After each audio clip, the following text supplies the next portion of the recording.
Welcome to the Industrial Talk Podcast with Scott McKenzie. Scott is a passionate industry professional dedicated to transferring cutting-edge, industry-focused innovations and trends while highlighting the men and women who keep the world moving.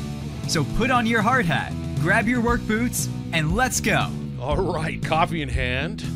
I've got my hard hat on. I got my steel-toe boots. I'm ready to get to work. I can't believe a week has passed. This is Scott McKenzie, of course, with Industrial Talk Podcast. This week, we've got a great interview with a Miss Ria Story. You might have heard the story side from her husband, Mac. She's every bit as incredible as Mac's story, but she comes together with 9 books. She talks about a number of topics, but man, she talks a lot about leadership, and she's got tremendous passion, energy, and excitement. And for me personally, I'm really glad that she decided to come on the Industrial Talk Podcast and really share some of her knowledge. She's wonderful, and she's talking about curiosity. And I'm not going to talk anymore. Let's get right into Ria. All right, I'm here, Scott McKenzie with Industrial Talk, and I'm so pleased to have a wonderful young lady by the name of Ria Story.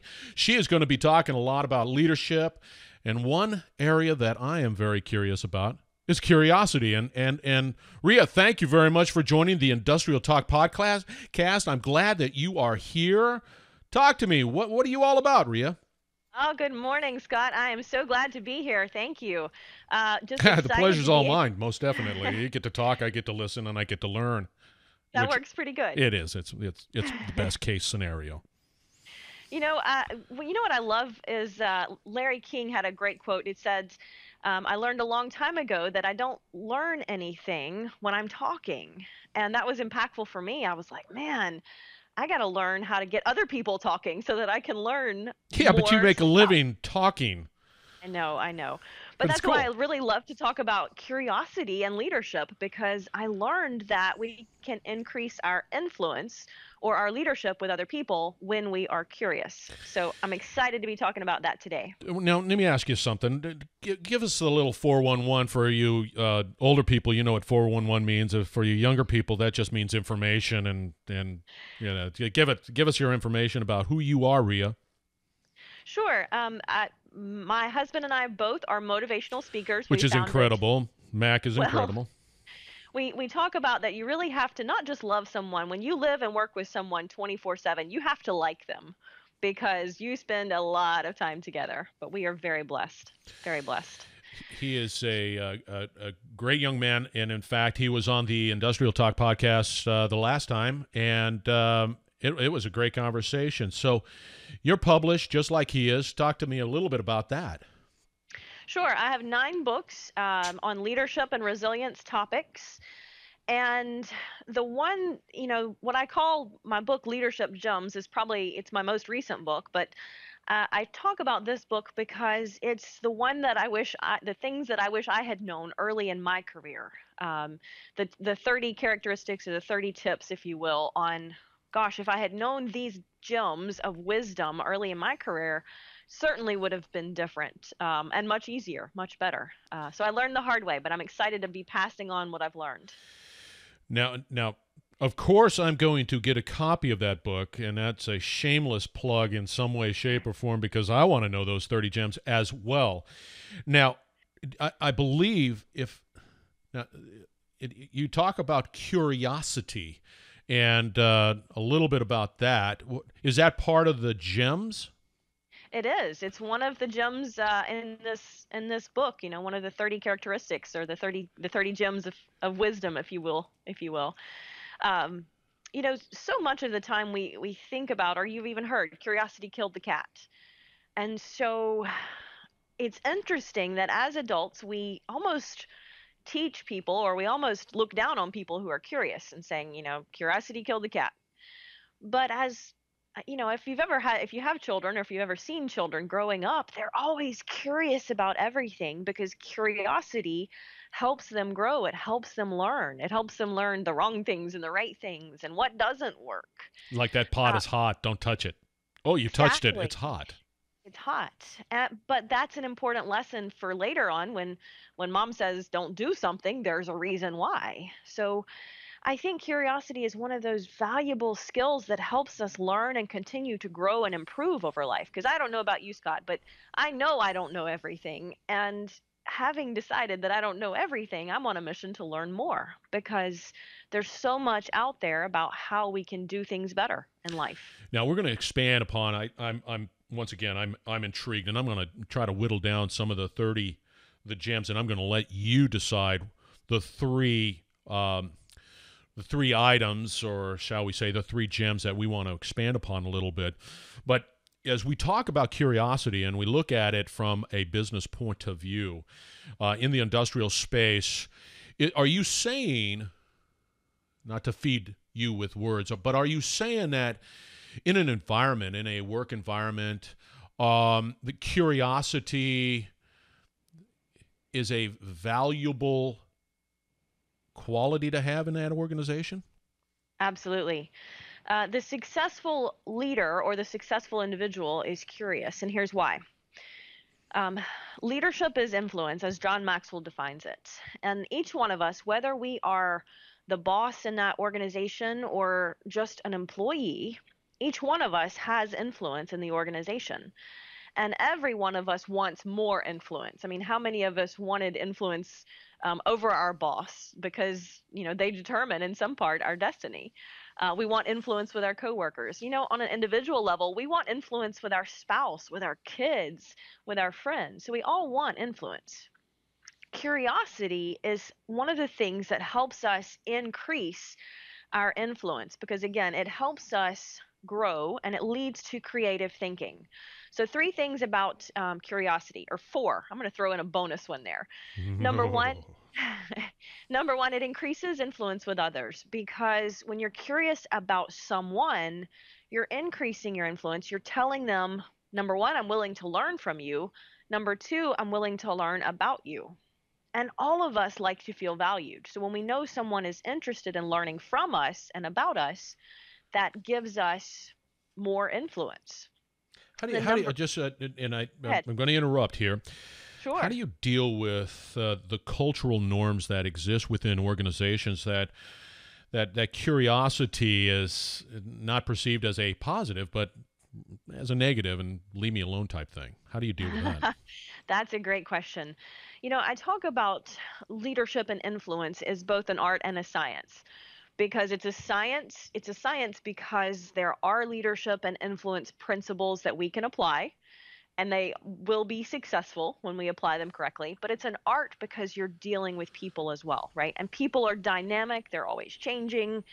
And that's why you've got to have both, you've got to have a balance. So, dealing with a culture like that has a fixed mindset, if you will, where they say, we're not interested in learning or we don't want you to ask too many questions.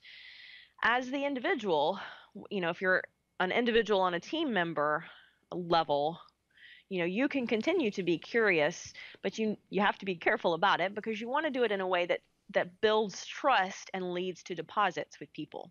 So the key, go ahead. No, Go ahead. it would be interesting too is how you deal with management on that. Because Yes, for me absolutely. personally, I would always say, yeah, be curious, please. Be the smartest one in the room and learn as much as you can. But sometimes that is a threat. So continue. I just needed to pop that out. It was in my head. Absolutely. And that's the key is how we do that, how we ask those questions can determine whether they're received as a threat or as a positive or a negative. So Andy Stanley had a good quote. He said, "Loyalty publicly leads to leverage privately." And that really is the key. When we are in that culture that doesn't value curiosity, and we want to learn, we want to grow, we want to increase influence. The key to increasing our influence with management is that loyalty publicly. If you're playing on the team and you're in the organization, you need to support that absolutely. Um, the key difference there is when you can come to them privately and say, "Have you thought about this?" or "Tell me why we do this." Remember, it's not about questioning them as individuals, but asking about the reasons behind that. So coming into it with a spirit of humility, in all honesty, and saying, "I don't know everything. Show me why we've done this," or Maybe I haven't been here long enough to understand the reasons why we do 1, 2, and 3. Tell me the history. Let me learn. Because often when we come to it, every single one of us we have an opinion and we love to share it. When someone comes to you and says, help me understand this, or let me learn from this, then we like to tell them. Have you ever stopped to ask someone for directions, and 10 minutes later they've given you a string of directions a mile long, and you're like, I just needed like turn left or turn right. But see, every time we ask someone something like that, and we put them in that spot of, you've got something valuable to share with me, it makes them feel valued. So again, but the key is loyalty publicly leads to leverage privately. Yeah, I'm going to write that quote down. I can't fit it on a bumper sticker, but it's so profound, quite frankly. But it's interesting that I'm intrigued with curiosity and fostering curiosity. You're the first person that I've spoken to about the term curiosity, and I like it because if in a structure, a corporate structure, on an industrial, to have that level of curiosity, now there's a lot of procedures and many are following procedures, but that curiosity can constantly propel or move your organization forward if given the freedom to do so. Absolutely. Interesting. I like that. I like that a lot. Now you've said 4, and I because I'm ADD, shall we say, for lack of it. I'm always intrigued, and I think we covered 1. We got 3 more to go. Very good. Give me number 2. Number 2, creates opportunities. Curiosity is a state of mind, and curiosity leads to creative thinking. So when we are able to think creatively and be curious about something, it leads to solutions. So that creates that opportunity. In the words of Walt Disney, we keep moving forward, opening new doors and doing new things because we are curious, and curiosity leads us down new paths. So when we encounter a challenge, if we're curious about that, that turns that challenge into an opportunity instead of a problem. And that's a key mindset shift. When one door closes, don't spend all your time wishing that it had not closed. Just start being curious about what other opportunities are out there. It's much like if you're driving down the road and you hit a detour, you can stand there all day and look at that detour sign and be mad about it. But or you also, can say, well, gosh. The curiosity is also a desire to constantly learn. I'm curious, me personally, about learning from people like you and others, and because I see, or I will realize that at one point in time, I'm going to say, you know what, man, I'm curious. I'm curious because Ria said curiosity does this Y thing, and I see it and I understand it, and now I'm excited because I'm curious, and I think that's real powerful. I'm real intrigued, quite frankly. Well, in the words of Samuel Johnson, curiosity is one of the most permanent and certain characteristics of vigorous intellect. So if we think about that, what it means when we are curious is that we're open to growth, we're open to learning, and that's a sign of intelligence. Yes, and I'm going to tell that to my kids because they constantly ride me because I'm saying, hey, you guys got to, it's a sign of intellect. Hey, I'm going to have to sort of put the kibosh real quick. We're going to be taking a break. I'm with Ria Story. We're talking about curiosity, and she's got 2 more points to be able to cover. And for me, I'm curious to hear what she has to say. So hang tight. You got to be curious about what she has to say. So hang tight and stick with us. And thank you for joining the Industrial Talk Podcast. We'll be right back. Hey, once again, this is Scott McKenzie with Industrial Talk. If you like what you're listening to, please feel free to sign up for the free podcast as well as the blogs. I'll try to keep it all relevant to your business and hopefully be able to provide some insight into what we do at Industrial Talk and what you do as a professional. Hope to see you soon. Thank you.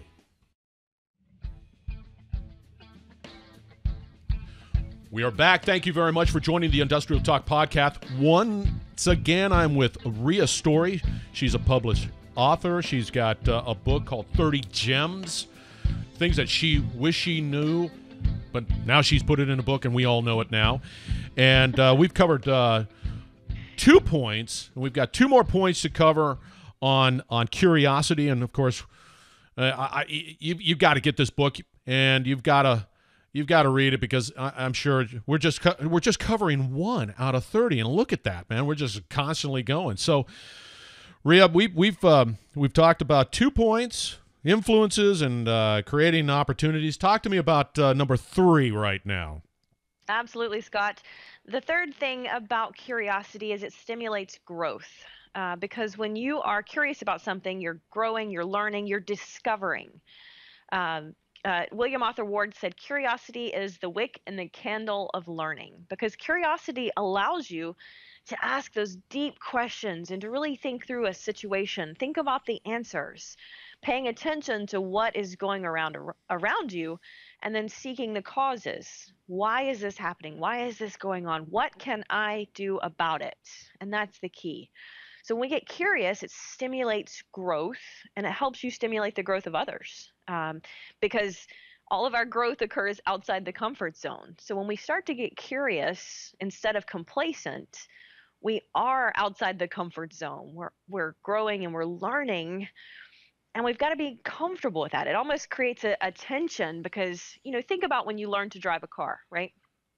You start driving the car, and there's so many things to remember, and which foot to, well, if you grew up when I did and you started learning to drive on a stick shift, which foot drives which pedal, and man, I've got to watch the speedometer and the rearview mirror, and which side of the road do I drive on, all of these things.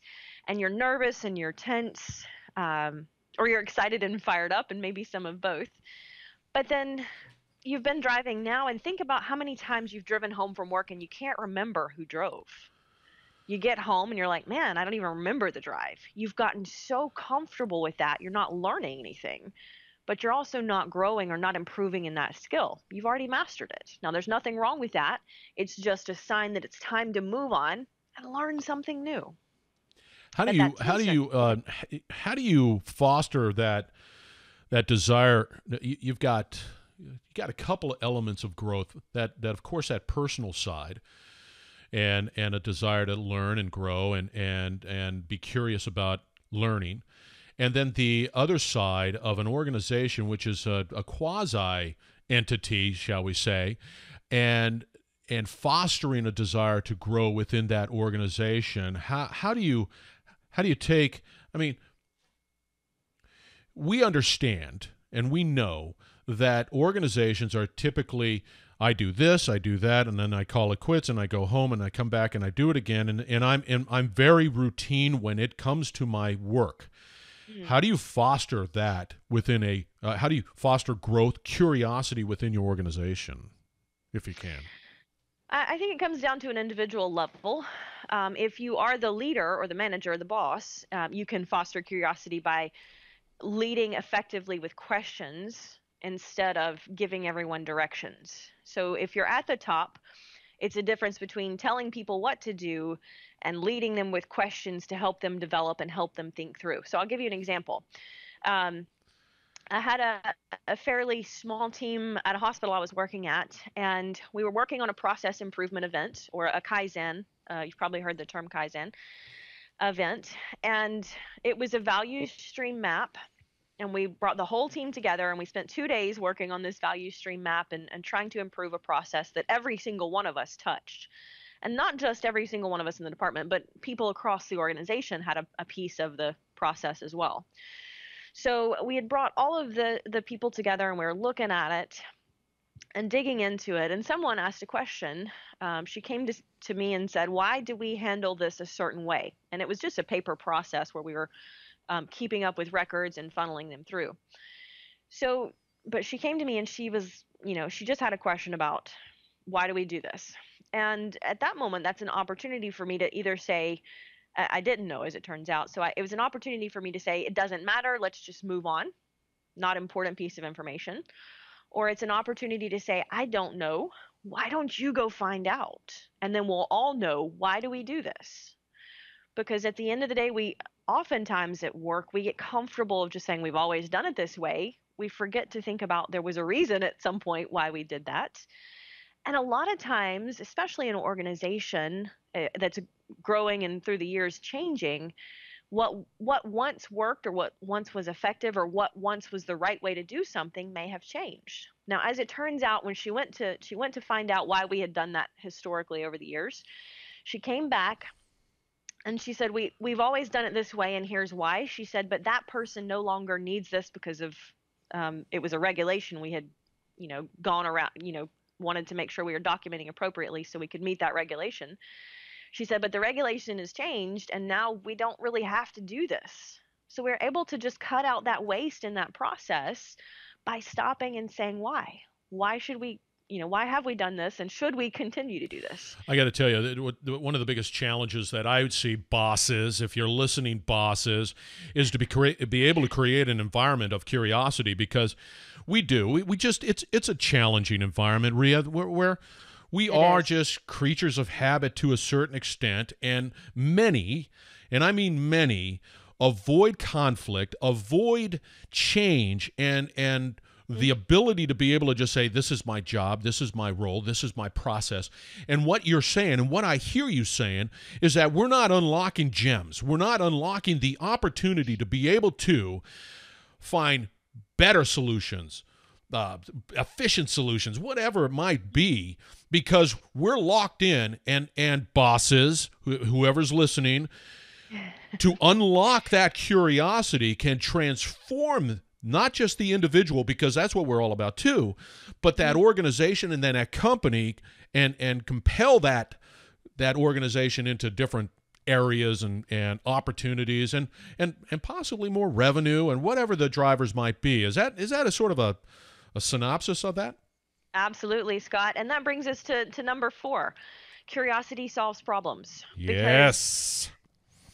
As leaders, as bosses, as managers, when we are curious, when we allow the team to be curious, or those in the organization, we are empowering them.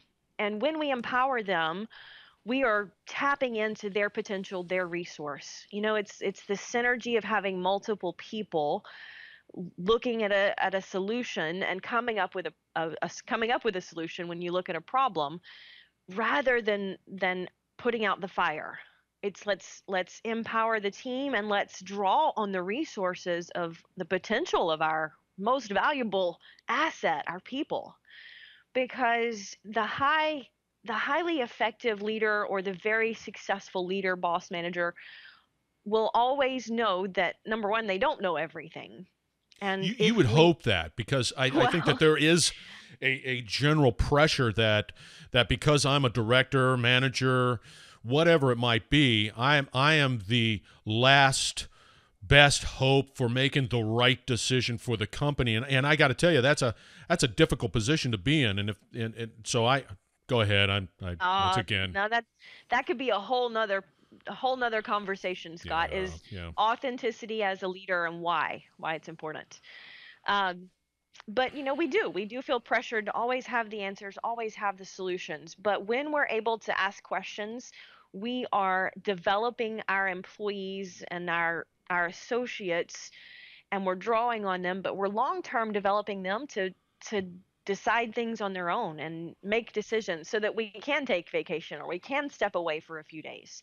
The organization should be able to run smoothly without the leader there. But it's only having that long-term mindset, because here's why. Curiosity takes more time. It takes more time to ask the questions. It's going slow in the beginning so that you can figure out the causes, the problems, develop that person, teach them to think, and then help them be a resource for you. But it takes longer. So we get in a hurry, we get frustrated, we get rushed, we just start giving directions, but that slows down growth of the individual and the organization. Yeah, culturally, you're looking at something that when I ran a large terminal company, sure, I was looking at quarterly results, my financial results, whatever my metrics were at the particular time, but it was always based on a very short time span. And therefore, the thought of developing a program that had a long-term turnaround, like what we're talking about here from a curiosity point of view,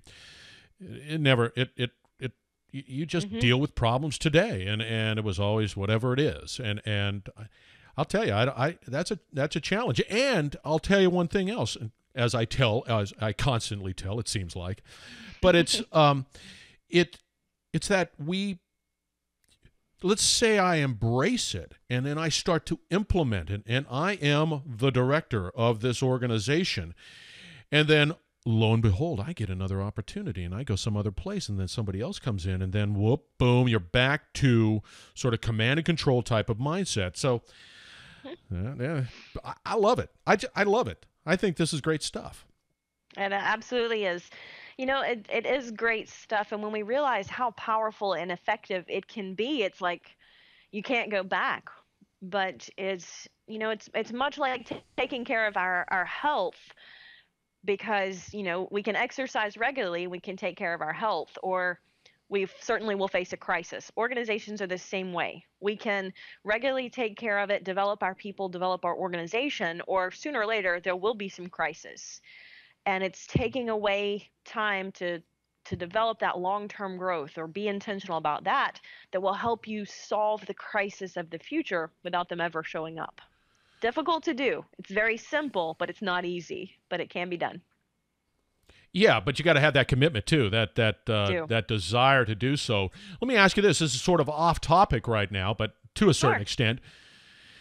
If you had a business, or if you looked at categories of business, and you're saying, hey, I really want to try to deploy a curiosity mindset, do you find greater success in a small to mid-size or a large company? And I don't know the financial sides of that, but a small to mid, are they more willing to embrace, or a larger company more willing to embrace? Because if a larger company, you've got multiple organizations, multiple things, and then this is how we interact, and they don't interact that way. So what do you find an organization more apt to sort of accept this curiosity mindset?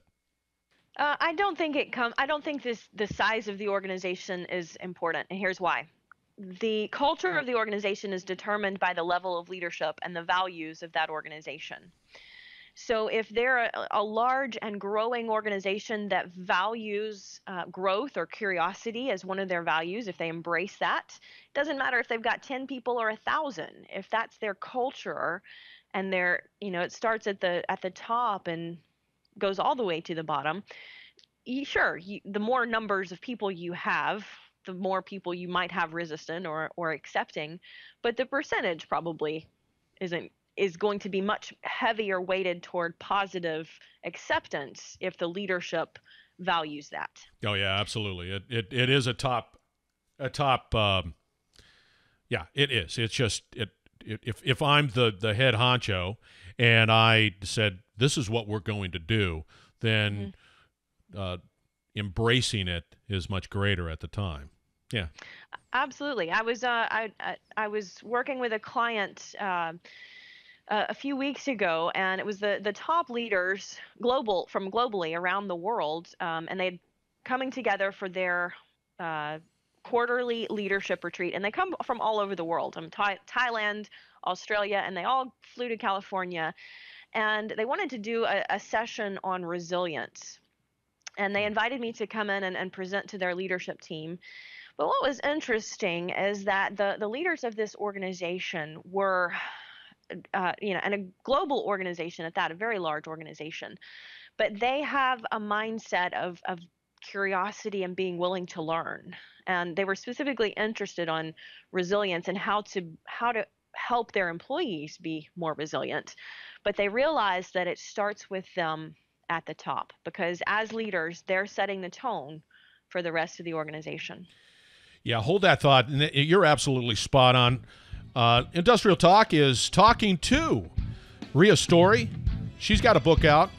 She's got 9 books out, but this book we're talking about definitely is Leadership Gems, the 30 characteristics of very successful leaders. And we've just talked about curiosity, and we broke it down into the 4 categories.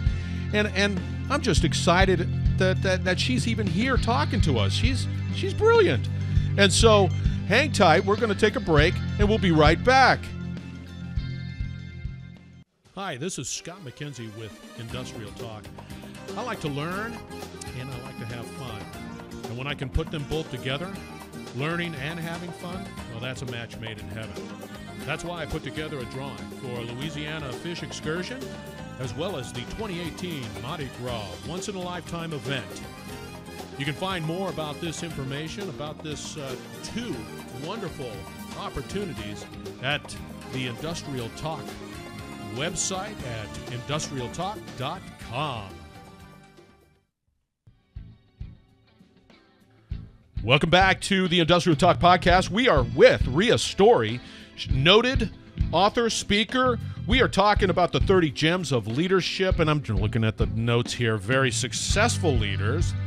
And we have taken the topic of curiosity and have broken it down into 4 components. And now, Ria, just so that we're wrapping it up here, let's go through them again. Let's go through the 4 points of curiosity, which, if I had any recommendation, is that you go out and get this book. Now, she's got 9, of course. You can find her out there on Amazon and find all you want to know about Ria's story, because I recommend that you find out more about her.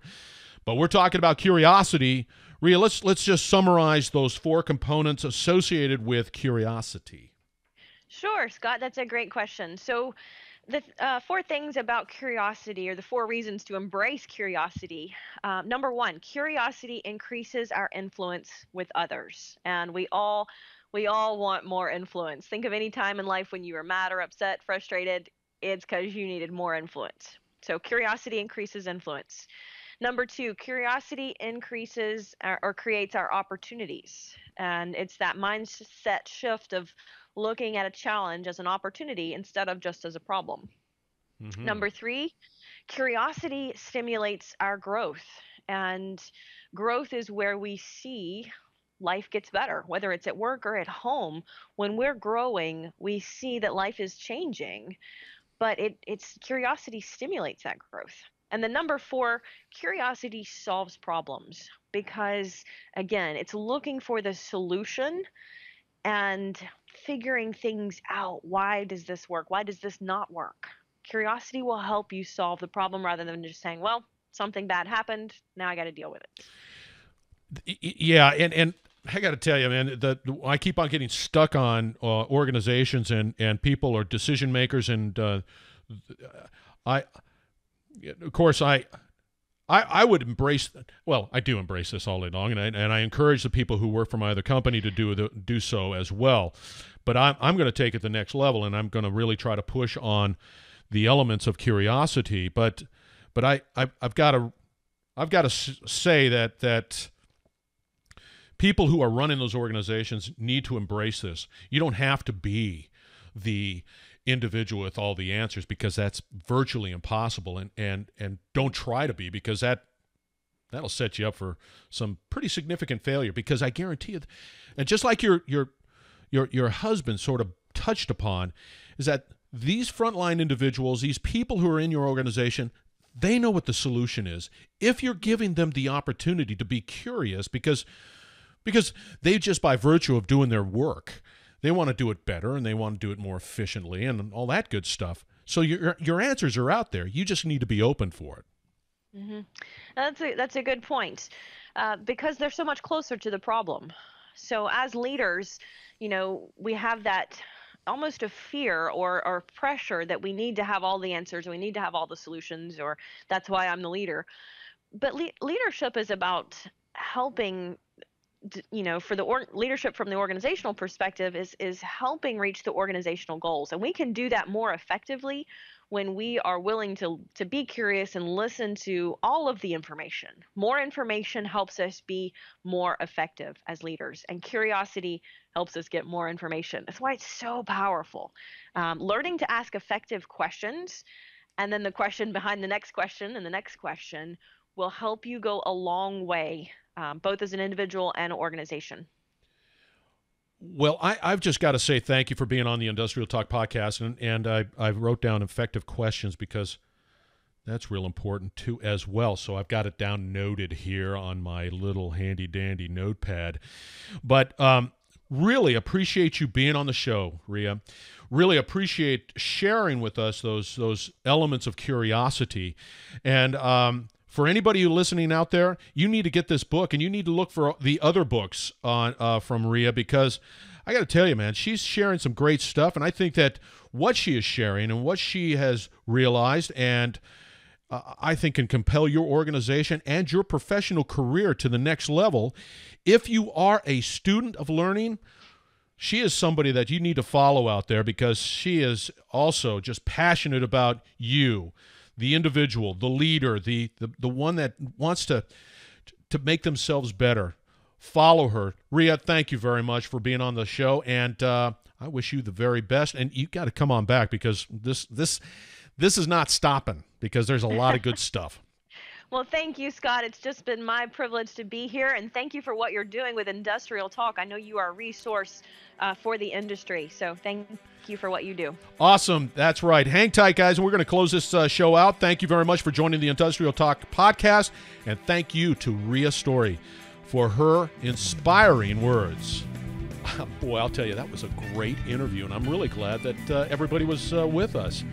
We're going to have her on again, because she's got so much to talk about, and just curiosity in general, just that topic where we talked about creating opportunities, growth, and really solving problems really hit home. Please go out there to iTunes and give me a little thumbs up. That's my encouragement to continue to go and continue to provide great content. Really appreciate it. Be safe out there. Have a wonderful week, and we will talk again.